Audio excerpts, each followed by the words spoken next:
You ask Tiger to solve. This deals with linear equations with one unknown. The final result is y equals 9. Let's solve it step by step. Group all constants on the right side of the equation.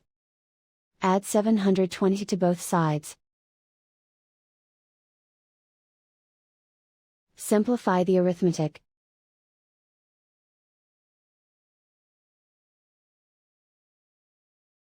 Isolate the L. Divide both sides by 80. Simplify the fraction. Find the greatest common factor of the numerator and denominator. Factor out and cancel the greatest common factor.